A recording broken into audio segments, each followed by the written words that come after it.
Hey everyone, today we're checking out Michael Bay's 2007 live action Transformers movie.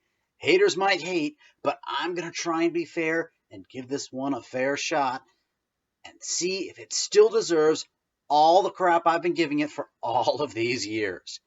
Either I'm going to issue an apology to Michael Bay or I'm going to keep on hating. Either way, we're going to find out.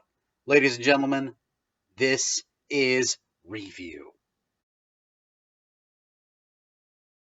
Previously, I reviewed the original 1986 animated Transformers the movie. After thinking about what movie I should do next, I realized it would be fitting to go back and look at the live action version, especially because I made some jokes about Michael Bay when reviewing that movie, and frankly, he had absolutely nothing to do with the original Transformers the movie. For those of you unfamiliar with Michael Bay's work, or are more casual moviegoers who don't pay much attention to the directors, he has been likened to a teenage boy more than once, and not just by me. I do believe in a degree of fairness and objectivity, so I felt I really should look again at one of Michael Bay's movies. This one seemed like a fitting one to do. This is setting a milestone here at Review, as this is the first time I'm going to go over a movie that I previously didn't like. How much did I not like this movie? Well, hate's a strong word. I hated this movie. Here's how much I hated this movie. Years before I even thought of starting a YouTube channel, let alone had the idea for Review, I decided I wanted to write a review of this movie simply just for fun. In short, I watched this movie again just to tell the world how much I hated this movie. Here's what I remember from this movie that irked me so much. Let's be clear though. Some of this could be wrong because I haven't seen this movie in probably about 10 years, so let's take that for what it's worth. First off, we've got the characters. You've got a British girl and her friend. I think they were hackers. What stuck out in my head was the guy. He's talking up himself so much, and everyone knows the second anything happens, he's gonna fold.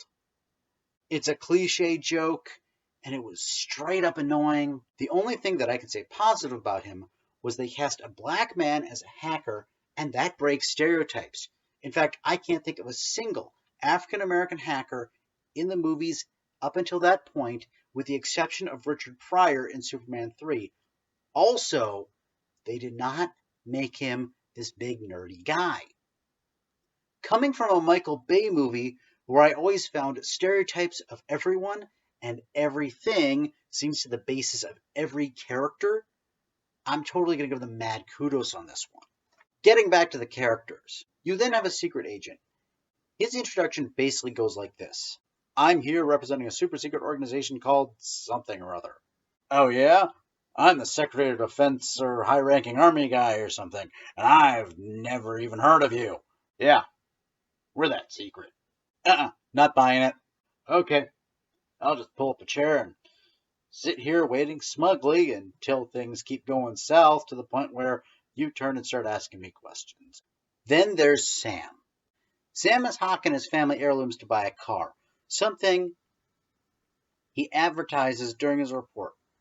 In fact, I actually remember this being his report. I seem to remember that he was doing this because he wanted to get a car to impress Michaela.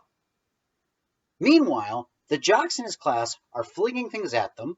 The bespectacled, geeky-looking teacher is useless beyond just telling them to stop. So let's recap.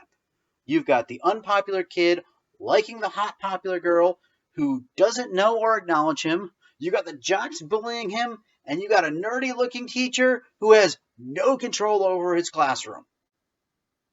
Remember what I said about stereotypes?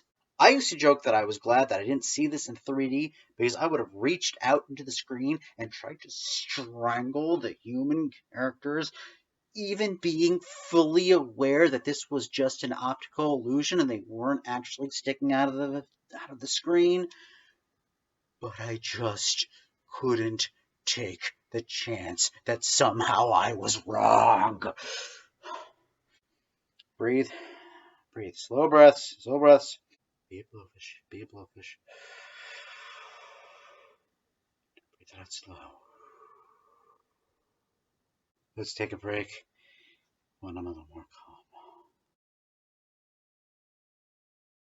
Were there other characters that bugged me? Oh, yeah. In the original Transformers, toys, comics, movies, whatever, we had sports cars, race cars, fighter jets, spaceships, big cool trucks. But it was the little VW Bug that everyone liked so much. But instead of staying true to the character, they spruced him up and made him a Camaro.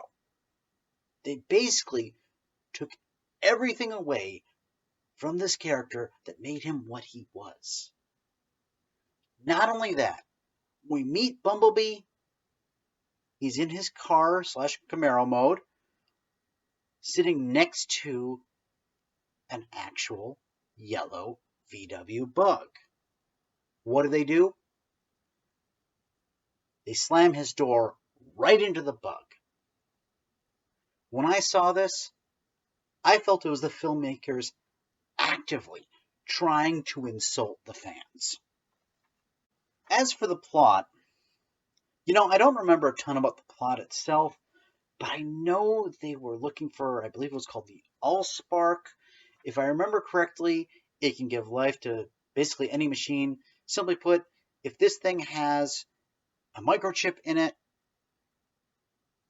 it can be made sentient.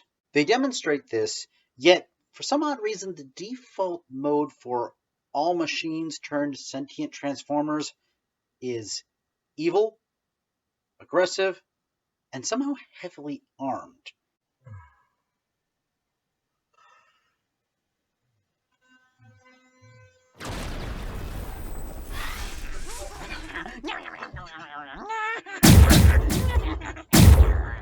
Stop that. What is with you? Suck a meatball. Yeah, what? Your breath stinks, Galactus. Oh, I won. I've been missing spots. It's all dirty. No, what do you mean I've been cleaning my teeth right? That's just mean. What is wrong with you? No, you're not. Everything. Missed everything up. Everything's all dirty now. Whatever. Now, I've said quite a bit. Very little of it was positive. So let's check out this movie with fresh eyes, give it a fair shot, and see if it deserves all the hate that I've dished out on it over all these years, and see how it holds up. Got some wood here. We could light on fire. Yeah, they're not good at this.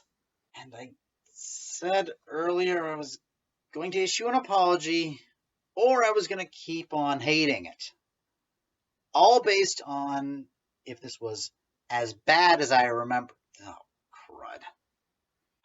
Let's not forget my trusty pocket watch. Masterpiece of engineering.